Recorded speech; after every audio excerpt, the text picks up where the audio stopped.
My name is Layla Bennett. I'm 34 years old and I live in the suburbs of Sacramento, California. 6 months ago, I lost the only man I've ever loved, Daniel, in a car accident caused by a drunk driver.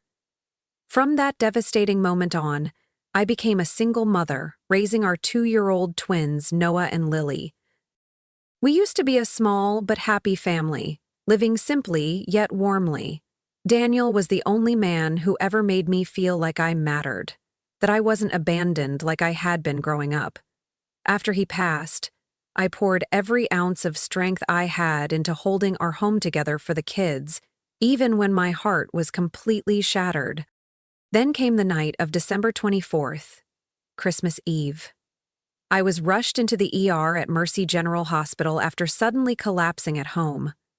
The doctor diagnosed severe internal bleeding that required immediate surgery that very night, or things could take a fatal turn.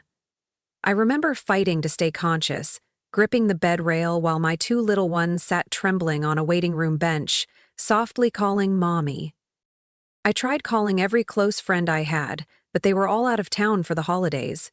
With no other choice, I dialed my parents, despite the knot in my stomach. The call connected, and my mother's face appeared on the screen. "Don't you dare ask us to cancel our plans again," she shouted before I could say a word. "We've had Andrea Bocelli tickets for 3 months. Don't be selfish, Layla." I froze, nearly dropping the phone. "I'm in the hospital. I need emergency surgery. Just a few hours. Please, come stay with the kids," I choked out. My father, who had been out of frame, stepped into view. He didn't ask how I was feeling or whether the kids were safe. He just said, coldly, "You're becoming a problem again. We're retired now, and we deserve to enjoy life without your burdens constantly dragging us down." I was speechless. These were Noah and Lily's grandparents. They had never watched my kids for more than an hour, and now, when I might not make it through surgery, they were choosing a concert instead. No concern, no hesitation, they ended the call. I dropped the phone, my hands shaking from the cold, from the shock, from the searing pain in my abdomen. But what hurt more than anything inside my body was the crack in my heart, caused by the people who brought me into this world. I had been sending them $2,200 every month since they took early retirement to help with their mortgage and expenses. I did it quietly, expecting nothing in return, just hoping they'd see me as part of the family. A nurse named Monica, who had been taking care of me since I was admitted, gently squeezed my shoulder when she saw tears beginning to fall. "Layla, I have a friend who's a professional nanny. She used to work with traumatized children at a care center. She's incredible and lives nearby. Want me to give her a call?" I bit my lip. My mind raced with the worst images. If I didn't make it, who would love these 2 babies? Who would see them as a blessing and not a burden, like their grandparents did? "Yes, please call her," I whispered. On Christmas Eve, while families were gathering in warmth, I lay alone in a hospital bed, preparing for a life-or-death surgery. No parents by my side, no relatives reaching out, just me, and 2 little children too young to grasp the loneliness of a mother abandoned by her own flesh and blood. I lay quietly as soft hallway light leaked through the curtain. Monica was still speaking on the phone just outside. My mind was chaos. Physical pain, emotional wounds, and a hollow emptiness pressing on my chest. I had always believed that even if my parents weren't perfect, they would still be there in the end. I was wrong. For the past 3 years, ever since they retired at 58, I had sent them $2,200 every month like clockwork. When they said their savings were dwindling from inflation, I cut back on my own spending, canceled vacations, skipped dinners out, just to keep sending money like a living ATM. I used to tell myself, they're my parents, I have a responsibility. But tonight, as I lay on the edge of dying, and they chose a concert, I couldn't cling to that illusion anymore. Soft footsteps echoed outside. Monica returned, her voice warm and calming. "She's on her way. she said, gently tucking the blanket around me. Her name is Sophie Evans. She used to be a child trauma counselor in Portland, then transitioned into private nannying for families with special needs. I gave a faint nod. I didn't know who Sophie was, but an odd sense of trust washed over me. Maybe it was the way Monica spoke about her, not just as a caregiver, but as a lifeline. 10 minutes later, the door opened and a woman in her 40s walked in. Her blonde hair was tied back, her cardigan plain but neat, her face gentle but her eyes sharply observant. She knelt quietly in front of Noah and Lily, said nothing, and simply offered them a small stuffed fox. Noah took the stuffed fox, and for the first time in the 2 hours I had been lying there, he let out a soft giggle. "Hi, Layla," Sophie turned to me. "I know tonight isn't easy, but I'll care for your children as if they were my own. You can go to surgery without worry." I don't know why, but in that moment, tears streamed down my face. Not because of the pain, but because for the first time after so much loss, I felt supported. When the doctor returned, Sophie was already cradling Lily and guiding Noah toward the corner of the room, pulling out picture books and a box of crayons from her bag. My kids, usually sensitive around strangers, somehow instantly accepted her presence like she had always belonged. Monica leaned in and whispered, "You know, Sophie lost her husband in a gas explosion. Her son was only 3 at the time. She got through it all. She doesn't just watch children, she understands them." I nodded. There was nothing left to say. Just a quiet knowing that this woman had arrived at exactly the right time, like the last thread keeping me from falling off the edge. Before they wheeled me into surgery, I whispered, "Monica, can I borrow your phone?" I didn't think long. My hand trembled as I opened my banking app. It took only a minute. I canceled all recurring transfers to my parents' account, and in the next brief moment, I typed out a simple message. "As of today, I no longer have financial obligations to either of you. Noah and Lily deserve to be loved, not seen as burdens. Please don't contact me again." I hit send and placed the phone down. A soft ding confirmed the message had been delivered. Maybe I had just let go of what people call blood family, but I had also reclaimed the right to control my own life. From that moment on, no one would determine my worth based on the money I could provide. I closed my eyes and took a long, deep breath. Under the dim surgical lights, for the first time in months, I felt freedom, even as I lay on the brink between life and death. As my eyelids fell, so too did mine. The surgery lasted nearly 3 hours. When I woke up, the lights in the recovery room were hazy, the scent of antiseptic still lingering in the air. My body felt completely drained, as if every part of me had been peeled away, stitched back together, and sewn into a new version of a life. One no longer tied to those who only ever took without once reaching out to catch me when I fell. Next to my bed, Sophie sat on a folding chair, her head resting gently against the side of the bed, still holding Lily, who had fallen asleep in her arms. Noah was curled up at my feet in a small blanket, clutching the fox plush Sophie had given him. I didn't know how she did it, but somehow, the kids felt completely safe with her, something I hadn't seen since Daniel passed. As soon as I could move slightly, I turned to Monica, who was checking the monitors. She smiled warmly. "The surgery was a success, Layla. You're out of the danger zone now." I gave a faint nod and whispered, "Thank you for not letting me go through this alone." Monica paused, then gently squeezed my hand. "No one deserves to face something like this alone." The next morning, I was transferred to a regular room. My phone kept blinking non-stop. Once I was alert enough to pick it up, I saw 38 missed calls and over 20 text messages, all from my mother, father, and, surprisingly, Aubrey, my younger sister. I opened the first message from my mother. "I know you're upset and I understand, but canceling the transfer without warning was irresponsible. Your father had to use our vacation money to cover the mortgage interest this month. Don't you feel guilty?" Before I could even process that, the next message from my dad popped up. We already booked a 5-day Napa Valley getaway. Everything's paid. There's no way to back out now. You need to reconsider. Not one message asking, did you survive the surgery? How are the kids? Or even, are you okay? I kept scrolling until I reached Aubrey's message. She had always been the perfect daughter in our parents' eyes. A lawyer living in San Diego, never once caught in the kind of trouble I had. Becoming a widow, a single mom, and working overtime to support our parents' peaceful retirement. Mom said it was just a minor procedure.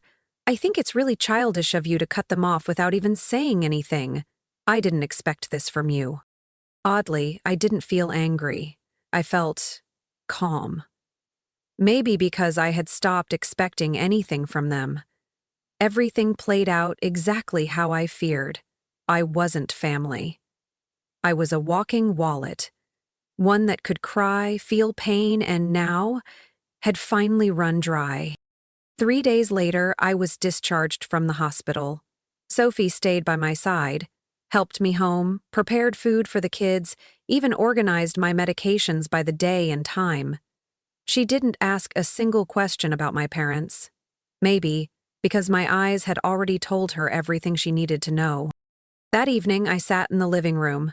The kids were asleep and the apartment was so quiet I could hear every tick of the wall clock. The phone rang again. This time, it was a video call from my mother. I hesitated, then hit decline. Moments later, the doorbell rang. My heart skipped a beat. I got up slowly and pulled the curtain aside just a little to peek outside. It was them. My parents were standing at the door.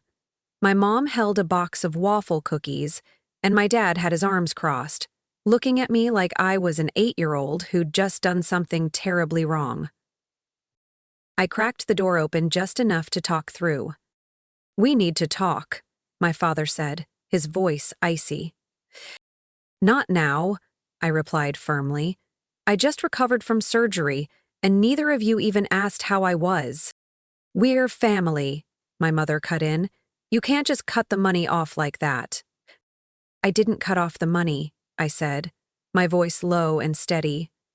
"I cut off the dependence, and this isn't punishment. It's consequence." My father started to push the door, but I held it tightly, not breaking eye contact. I used to believe that family love could fix everything. But that day, when I begged for help and you chose a concert over your daughter's life, something died. I closed the door without waiting for a response. From behind it, I heard my mother whisper, "She's so cold." "No, Mom. Cold is abandoning your daughter in a hospital to go enjoy a fancy dinner." "Me? I'm just learning how to love myself for the first time in 34 years. I couldn't sleep that night. Not because of the surgical wound, but because of the pain in my heart when the people who gave me life stood at my door like strangers, only there to ask for money. I was used to their indifference, but seeing their shamelessness with my own eyes, after everything I'd just survived, was a brutal blow to the last thread of belief I had in what family meant. The next morning, while I was feeding the kids oatmeal, my phone rang again. This time, it was Aubrey. I wasn't going to answer, but then I remembered. She was once that little girl who believed our parents were the ideal role models. If anyone needed to know the truth, it was her. I picked up. "Are you okay?" Aubrey's voice came through unfamiliar and hesitant. "I just had emergency surgery, almost died. Did you know that?" I asked directly. Silence. They said, "You just went for a checkup. Mom told me you were exaggerating." I exhaled, bitterly. Same old game, twisting facts, painting me as the fragile one, always causing trouble. I'm not exaggerating. I have discharge papers, medical records, even a picture of the incision if you need to see it.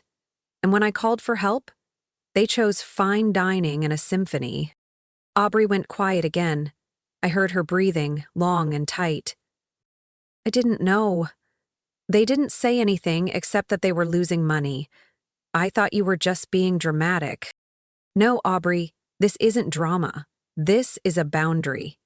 It's the first time in my life I've said, enough. For the first time, I heard Aubrey's voice break. I'm sorry. I believed them. I always believed them. I sank to the floor, phone pressed to my ear, watching Noah play with his spoon and Lily yawn in her high chair. I don't need an apology, I said softly. I need you to understand I'm not the one who has to carry everything forever. And if you really want to help, stop pretending our family is okay. 2 days later, my parents came back. But this time, they weren't alone. With them was Aunt Lorraine, my mom's younger sister, the one who always claimed to be neutral during family conflicts. She wore a beige linen dress, carried a large purse, and flashed a polite smile when I opened the door. "Layla, we're just here to talk calmly," Aunt Lorraine said, her hand gently keeping the door open. "You know, families can't turn their backs on each other forever." I crossed my arms and stood firmly in the doorway. I'm not turning my back. They turned theirs first when I was lying in a hospital bed begging for help. My father cut in, his voice sharp. "We don't need to rehash the past. We're in trouble now. And hard times are when family helps each other. No one wanted this, but the bank doesn't wait." I looked him straight in the eyes. "You didn't need me when I nearly died, but now you need me because your vacation money's gone and you're facing foreclosure?" My mother snapped. "Don't talk like your father and I never sacrificed for you. Who raised you? Who sent you to college? Who took care of you when you had fevers as a child?" I let out a cold laugh. "Raised me for interest? If you want to settle accounts, I've got 3 years of bank records showing nearly $80,000 in transfers, not counting gifts, medical bills, home repairs, and car expenses. And what did I get in return? When I needed you most? A good luck with surgery and a pair of concert tickets." My father flushed red, but my mother wasn't done. "You're punishing us for one mistake." I shook my head. "No, this isn't punishment. This is consequence. And what's worse is, it wasn't just one mistake. It's been a long pattern of choosing yourselves over your children." No one said a word. Aunt Lorraine let out a quiet sigh. "She's got a point," she murmured, as if betraying her own side. I opened the door a bit wider, not to let them in, but to close the conversation. "If you really want to make amends, start by admitting fault. But if you're just here for money, this door will stay closed." I closed the door gently. No yelling, no tears. Inside our small apartment, I turned back to find my 2 children building blocks on the floor. Noah looked up and asked, "Are you okay, Mommy?" I bent down and hugged him, my voice steady. "I'm great, sweetheart. I just protected our little family." 3 weeks after I cut off the financial support, I received a long-winded email from my mother, sent to our entire extended family. Subject line, "Layla abandoned her parents in crisis." I read it slowly while rocking Lily to sleep. My mother painted herself as the victim of a sudden loss of financial support, claiming they had to liquidate belongings, cancel their peaceful retirement plans, and endure the pain of betrayal from the daughter they raised with so much love. Not a single word about my emergency surgery, not a line about them refusing to help when I was lying in a hospital bed. I gave a bitter smile. Stories always get shaped to fit the narrator. What I didn't expect was how the rest of the family reacted. Just a few hours later, I got a message from Uncle Blake, my dad's younger brother. "Layla, I don't know the whole story, but your mom called me yesterday to complain that while she was also talking to a real estate agent about a cabin in Lake Tahoe. Is that true?" Then came a message from my cousin Amanda, whom I'd only met 3 times growing up. "Don't feel bad, sweetie. I just read your mom's email, and I remember she bragged to my mom last month about booking a Mediterranean cruise. Now she says they're about to lose the house?" I didn't even need to respond. The truth was speaking loudly enough on its own. A week later, I got an unexpected call from Aubrey. "Do you have a minute?" she asked, her voice low. "Bang? What is it?" I was helping mom and dad review their loan paperwork, and Layla, they refinanced the house to buy an RV worth nearly $120,000 last year. Did you know that? I nearly dropped my glass. An RV? That's not all, Aubrey went on. They also signed a 25-year timeshare contract in Hawaii. They're paying nearly $600 a month. And right now, their credit card debt is maxed out, over $200,000, unpaid. I stayed silent. Every word she said sounded like a wake-up call. Not for me, but for her, the one who used to believe our parents were moral pillars. And you know what? Aubrey said slowly. They actually budgeted like you'd keep sending money. They included income from Layla in their projected financial plan. I burst out laughing, unable to stop myself. They made a budget that includes money from their widowed daughter? Do they think I'm an ATM? Aubrey didn't respond, but I could hear her sigh clearly through the phone. 3 days later, a foreclosure notice was posted on my parents' front door. The news spread like wildfire. Our relatives knew, the neighbors knew, and soon the entire small community they lived in knew. I didn't feel triumphant, but my silence had now been replaced by questions from others. Aunt Lorraine messaged me. "Sweetheart, what's going on? Your mom said you suddenly cut off support, but people are saying they just bought a new car earlier this year." My cousin Amanda sent me a screenshot link from Facebook. 2 months ago, your mom checked in at a Napa Valley resort. Now she says they're about to lose the house?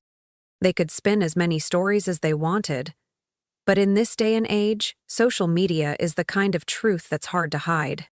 I sat in my small apartment while Noah played with his dinosaur blocks and Lily colored nearby. Sophie poured tea and asked gently, "New update?" I showed her the last message from my father. "We relied too much on the stability you provided. Now everything's falling apart. You need to take responsibility." I finished reading, then set the phone aside. "For the first time in my life," I said, staring out the window, "I realized they didn't love me as their daughter. They loved what I provided."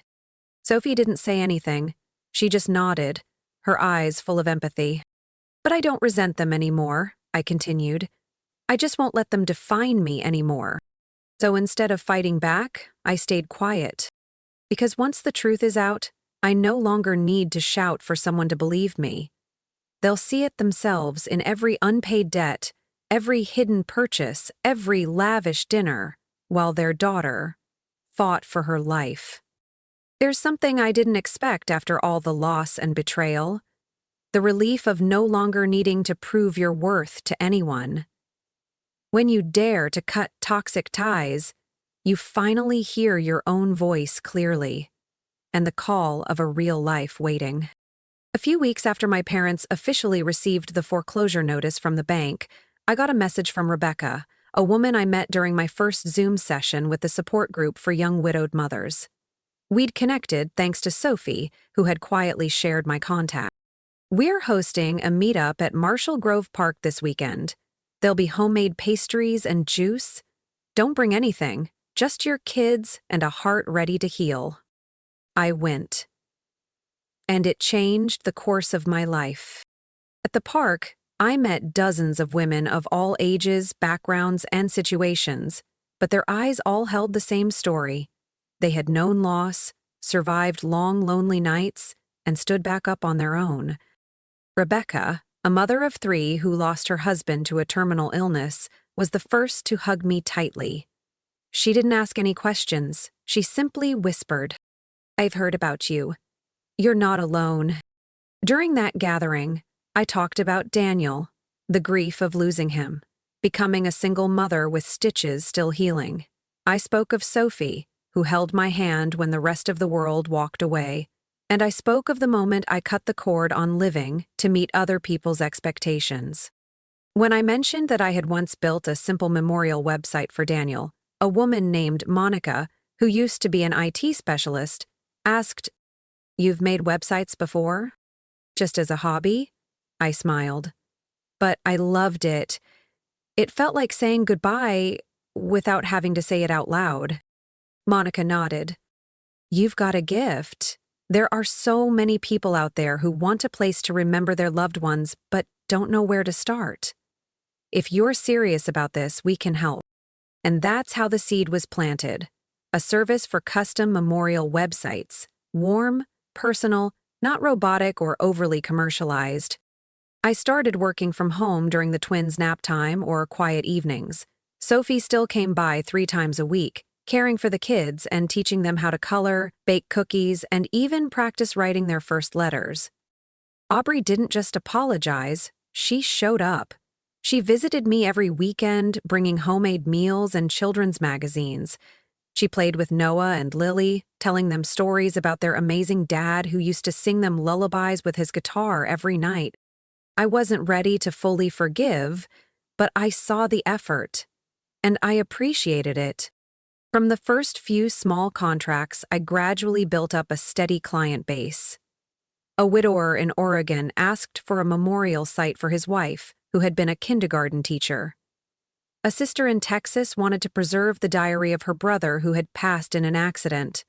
I designed each one based on their stories, adding photos, handwritten letters, and the music they once loved. I called it memory markers. The money wasn't much at first, but it was more consistent than I'd expected. Combined with my savings and the sale of the small apartment I'd been renting, I was able to buy a charming little 3-bedroom house in a quiet neighborhood in Citrus Heights. Thanks to Monica, my friend from the support group, the backyard had just enough room for a swing and a vegetable garden. For the first time in my life, I owned a home in my own name. That first night in our new house, I tucked Noah and Lily into their little bunk bed, kissed their foreheads, and stepped back to stand at the doorway. No more parents hovering, no more burdens, no more demanding stares. Just the 3 of us. And a future beginning again. Modestly, but firmly. The window let in the cool night breeze, and on my desk, my laptop was still glowing. A new email had just popped up. Hello, Layla. I'm Emily, a friend of Rebecca's.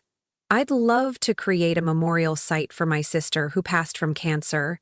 I heard you don't just design, you help people remember the best parts of those they love. I placed my fingers on the keyboard and smiled. Yes, I whispered. That's what I do. And what I choose to do with the rest of my life. Almost 6 months after the surgery, on a quiet fall afternoon in Citrus Heights, I opened my mailbox like any other day. Amid flyers and the gas bill, there was a cream-colored envelope, the handwriting strangely familiar. It was from my mother. I stood still for a moment, emotions swirling. I had imagined receiving something like this, but now that it was real, I wasn't sure whether to hope or brace myself. I opened the letter. The scent of old paper mixed with a hint of familiar perfume, the one she always wore during the holidays. Layla, I don't know where to begin. Every time I pick up a pen, I end up folding the paper again because I feel unworthy of you reading anything I write. But this time, I'm not writing to ask for money. I'm writing to ask to be heard, just once. As a mother who made mistakes, I sat down on the garden bench, gripping the edge of the letter. I used to think I was someone who sacrificed for her children. But looking back, I see I only knew how to demand. When you needed me the most, not for money, but for presence, I was absent. I have no excuse, just one thing to say. I'm sorry. The letter was nearly 3 pages long. No anger, no blame, no attempts to persuade or guilt me, just a belated but sincere confession. Your father and I have been attending a family therapy group Aubrey suggested. At first he was furious, but after a mild heart attack last month, the doctor warned that if he didn't change his mindset and lifestyle, there wouldn't be another chance. He's been quieter since, listening more, and thinking about you. I rested the letter on my lap, my hands folded tightly. In my mind was the image of the man who once yelled in my face, "We deserve to live comfortably," now sitting in a therapy room, possibly saying the opposite. Had they really changed? Or was this just another chapter in their emotional playbook? I didn't reply to the letter right away. I needed time. In the past 6 months, I'd built a new life, one that wasn't dependent or expectant. But my heart, though steadier now, still held cracks that hadn't fully healed. I spoke with Sophie, with Rebecca from the support group, and finally with Aubrey, the one person who had seen both sides. "I think they're sincere," Aubrey said. "No one forced them into therapy. I thought they'd quit. But they've been going every week, for 3 straight months." She hesitated, then continued. "Dad even brought an old photo of you to share during one of the therapy sessions. I think he's learning to face the truth." I agreed to meet them at a neutral place, Montclair Brew Cafe, close enough to home, but far enough to avoid familiarity. I chose an outdoor table, under a maple tree turning shades of red and amber. They arrived on time. Mom wore a gray sweater, no designer brands, no heavy makeup like before. Dad looked noticeably thinner, his hands trembling slightly as he pulled out the chair. We sat across from each other, coffee growing cold between us, untouched. Mom spoke first. "Thank you for agreeing to see us." I didn't reply, just gave a slight nod.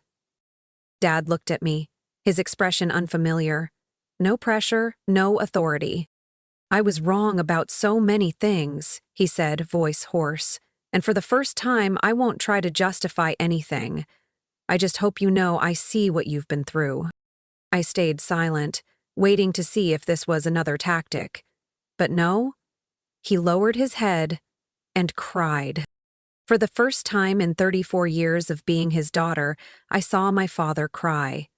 Not out of anger or frustration, but out of regret. Mom placed her hand gently over mine. "We're not asking for forgiveness, just a chance. To be grandparents, if you'll let us." I pulled my hand back, gently but firmly. "I'm not ready to answer that. But today, I didn't come to reopen wounds. I came to close them, properly." They nodded. For the first time, they didn't try to say more. No pleading, no tears.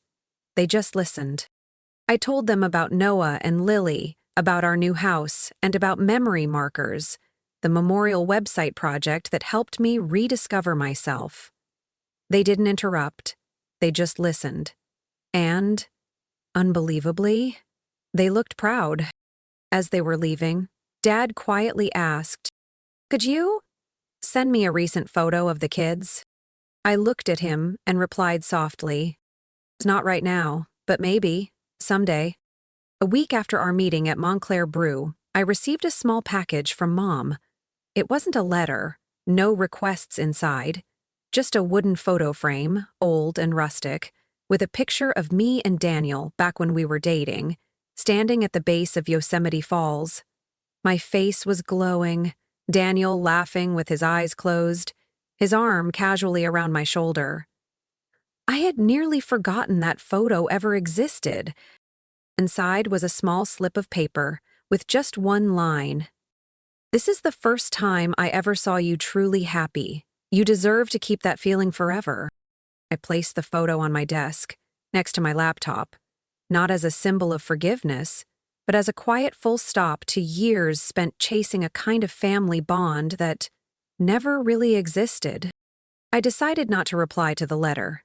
No text, no call back, because for the first time in my life, I didn't feel like I had to respond in order to feel loved. Instead, I turned back to what truly mattered, caring for Noah and Lily, growing memory markers, and continuing the support group for mothers who've endured loss like mine. One morning, while I was folding laundry, Lily, now 3 years old, suddenly looked up and asked, "Mommy, who is Grandma?" I froze. I hadn't spoken that word since the day they were born. I sat down and pulled her into my arms. She was someone very important to Mommy, but right now, I'm trying to figure out if she really loves you two or if she just says she does. She nodded, not asking anything else. That alone was enough for me to know my kids deserved to grow up with the truth. even if it was a filtered truth. 3 months after our first meeting, Mom texted, "We're still going to therapy. Your dad is learning to write in a journal. I'm learning how not to interrupt when someone else is talking. We're not expecting much, just hoping to see the kids, even for a short moment." I read the message, then looked out at the yard. The kids were playing with sidewalk chalk, Sophie drawing beside them. The sun peeked through the leaves, casting a soft, living portrait of the three of them. I knew that to protect this peace, I couldn't afford to let go too quickly. I typed my reply. "If you're truly serious, start by writing a letter to Noah and Lily. Don't ask to meet, don't go on, just write about yourselves. About what you did wrong and what you're trying to change." There was no immediate reply. A week later, I received 2 envelopes. One for Noah, one for Lily. Handwritten. No complaints, no mention of money, just memories. Like the time I was 3 and splashing water in the garden, or when Daniel brought muffins to Thanksgiving and made Mom laugh until she cried. I didn't give them to the kids right away, but I kept the letters as a small but meaningful gesture. They were learning to show love through action, not demands. I saw my parents once more, this time at the community center, where my support group and I hosted a workshop on healing through creative art. They sat in the back of the room, didn't interrupt, didn't try to approach the kids, just quietly listened. After the session, Dad stood up and whispered to me, "You've done something your mother and I never could. Built a family with kindness." I looked at him and replied softly, "And I'll protect it at all costs." He nodded, no arguing, no sulking. Back home, while cleaning the closet, I found an old sticky note I had scribbled nearly a year ago, just after getting out of the hospital. "Never forget, no one has the right to hurt you just because they're family." I folded it and put it back in my wallet, not to hide from the past, but to remind myself that love is not an obligation. It's a choice, one that must come with boundaries. I'm no longer the daughter who once clung to her parents' affection with silent bank transfers. I am the mother of Noah and Lily, a woman who survived, who rebuilt everything from scratch. And I will never let anyone cross the boundaries I drew with blood, tears, and pride. Layla's story is proof that family doesn't mean unconditional sacrifice, and real love must come with responsibility and respect. In real life, there are moments when we must set boundaries with the people closest to us, not out of hate, but to protect ourselves and those we love most. Sometimes the bravest thing isn't holding on. It's letting go, so we can rebuild a life rooted in self-worth, compassion, and intentional healing. What do you think about Layla's journey and the choices she made? Share your thoughts in the comments below. And don't forget to follow the channel so you won't miss more heartfelt, powerful stories about family and life.